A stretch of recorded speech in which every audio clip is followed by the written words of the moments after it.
Hey, what's up, everyone?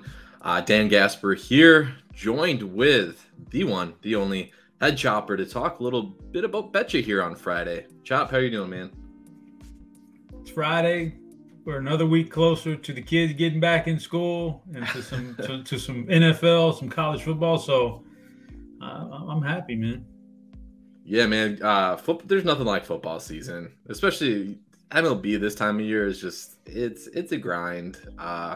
Football more spread out. It's a more enjoyable sweat. Do you agree with that? 100%. I can appreciate, the daily sports, the basketballs, the baseballs. I can appreciate them.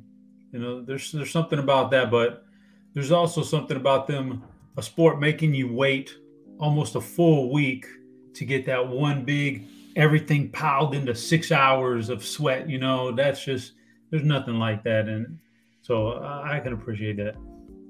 For sure. And provided the show's still going on during football season, which I assume it will be, I'm sure we'll start looking at some football props. Speaking of that, if you download your Betcha app and go to the front screen in the games for you section, for me at least, I talked to you. I see some NFL futures, so we'll take a quick look. I'm not sure we'll place any bets here, but I'm curious enough to take some looks and just kind of see what they have. It looks like a lot of this up top is season-long passing yard numbers, which, 100% honest, I have not started my NFL research. No idea, no clue if any of these numbers are completely in line with the market, anything's off. I assume you're not quite up to date with your NFL research yet, or are you? I've done some, just because I've done some best balls. I want to try to max out my best balls. So I've seen some names. I know some projections and stuff like that. So a lot of way I like to treat this is, if I've got a list, my cheat sheet for my draft, my yearly draft, and I don't get the guys I want, I like to come back here and maybe take some season-long props on those guys that I missed out on, and that way I can still have some reward if they hit. And so I like this. I like that they put this out nice and early, and yeah, there's some good stuff in there. Yeah, it's a cool addition for sure. We've talked numerous times on the show about Grant, who hosts this every once in a while, and how he just shops lines. So if he sees something inefficient here on Betcha, according to other betting markets, that's kind of where he'll take a stand. I would say that would likely be my stance on this too. I don't have any strong sort of takes here. It's fun to scroll through and see some names, and you see, and if I've heard plenty of off-season chat on guys like Gabe Davis here, who we're scrolling down to, who's kind of a controversial player right now. Because he looks like he's going to be Bill's wide receiver too, but it's just the controversy is more over his ADP and not necessarily his season-long production. So it's fun to at least scroll through and see some names here. J.K. Dobbins is another one. And he would be one, where we'd start looking at injuries, right? I know he kind of came out and said he's not going to be on the PUP list to start. He is, I believe, to open training camp, but supposedly going to be ready for week 1. But if you get guys like Dobbins or any other injury situations, I could see potential edge there as well. Yeah, I definitely agree with that. And then,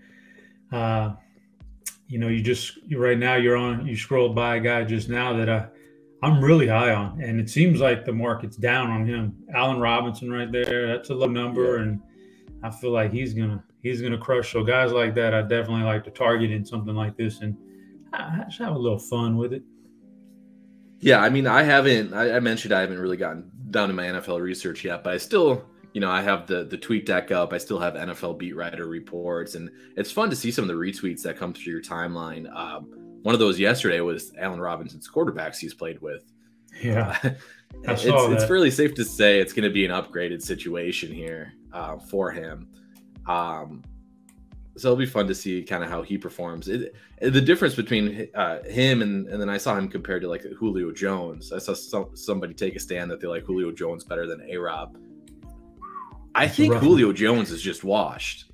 Whereas A-Rob, I think, is more like quarterback driven. Like his team has just not been good. Whereas Julio Jones is, man, I kind of think he's washed. Like I'm not going to take a hard stance against him because he's got Tom Brady as his quarterback now, but he cannot stay on the field.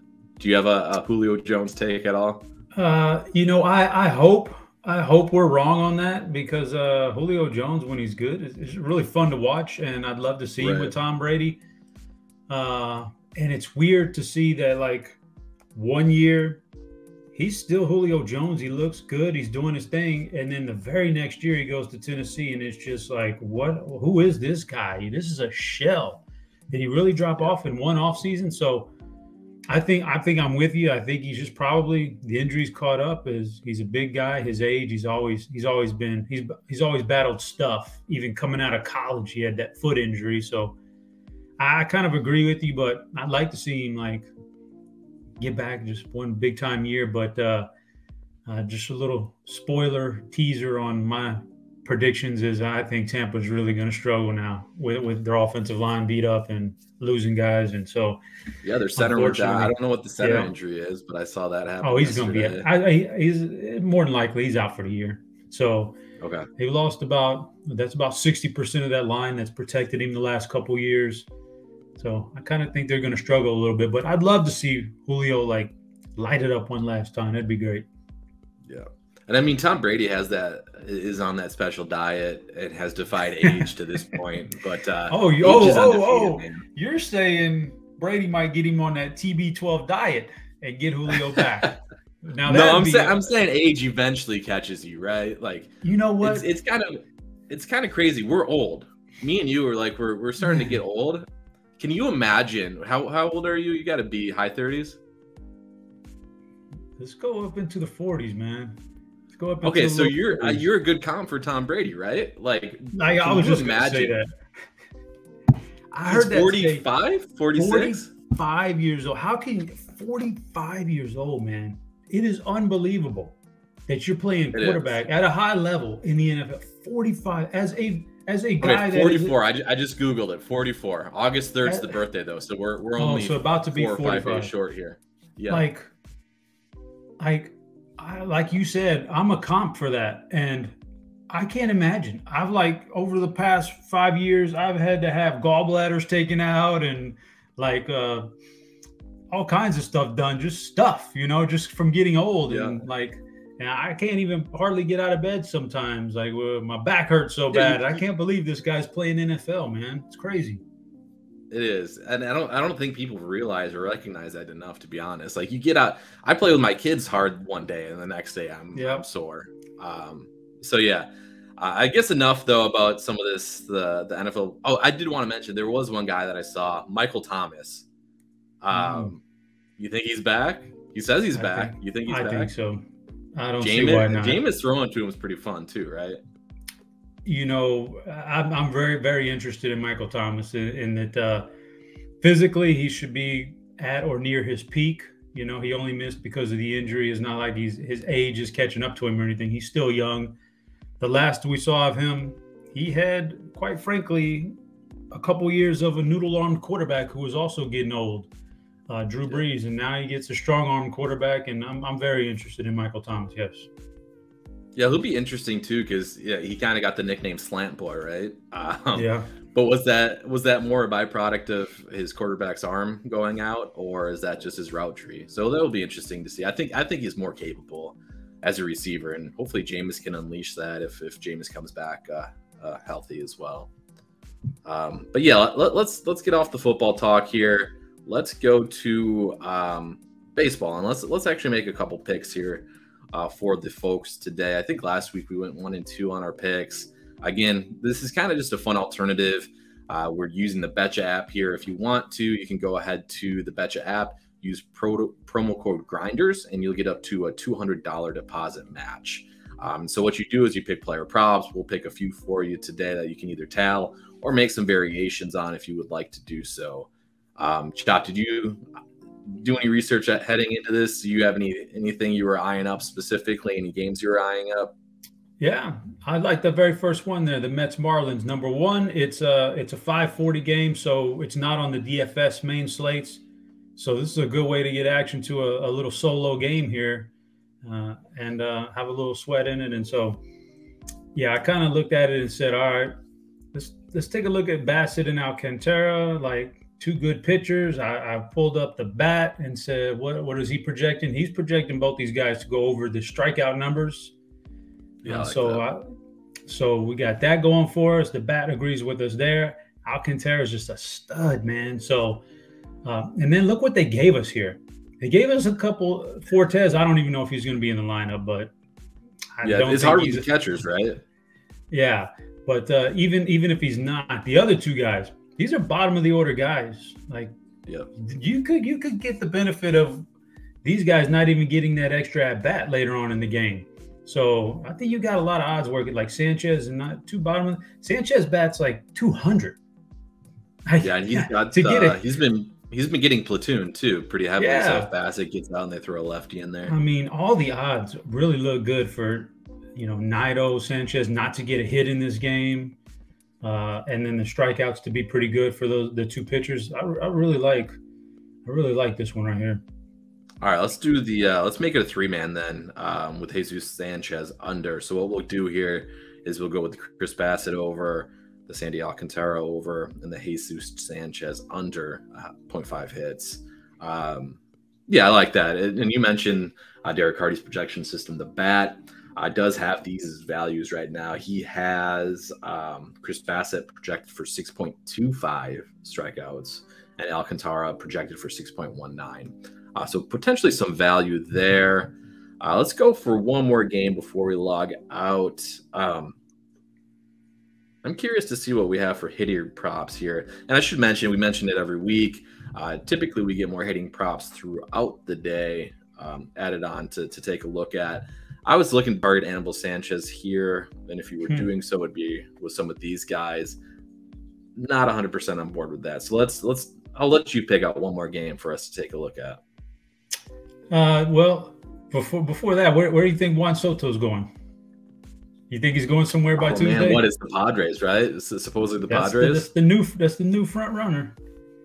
Yeah, friend of RotoGrinders, Sammy Reed would be ecstatic if Juan Soto ended up on the Padres. His favorite player going to the favorite team. Tatis and Soto together for a while would be pretty fun, man. It'd be fun, man.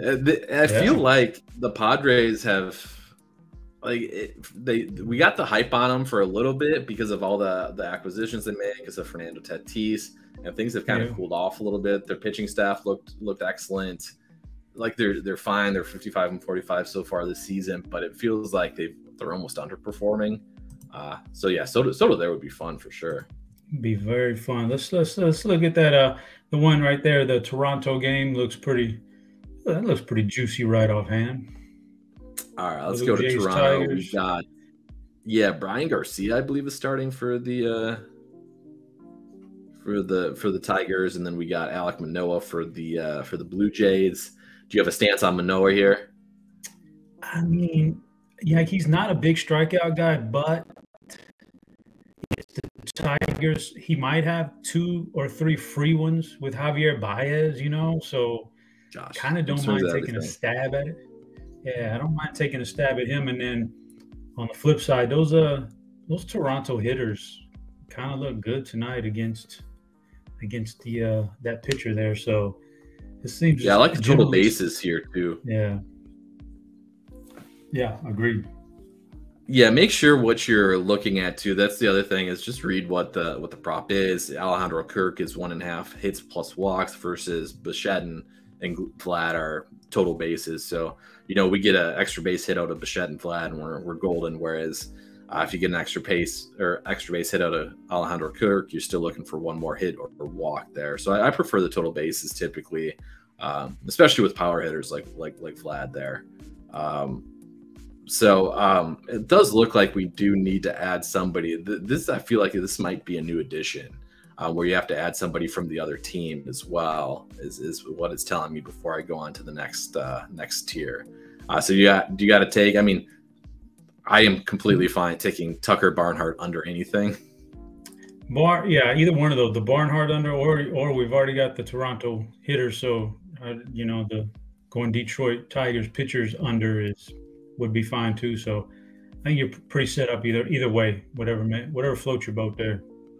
Let's take the Barnhart under. And so to recap, we're going over Manoah strikeouts, over Bichette, 1.5 total bases, over Vlad total bases, and Barnhart under.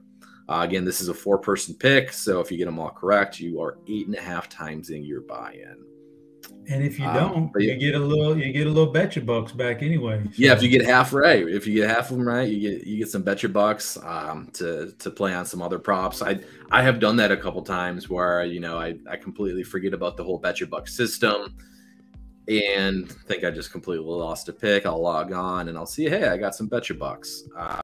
That's the other benefit of using an app like Betcha. You do get those betcha bucks if you get the majority of your picks right. That's it though, man. I mean, we talked a little NFL. We got some picks for you guys out there. Again, feel free to tell those. If you have not downloaded the Betcha app, do so now in the App Store and use promo code Grinders upon sign up, and you'll get a matching bonus up to $200. That's it though for this week. We'll be back next week talking some more baseball and maybe some more NFL. Maybe we'll get some more NFL research in. So that's going to do it for us here today. Have a good one, guys.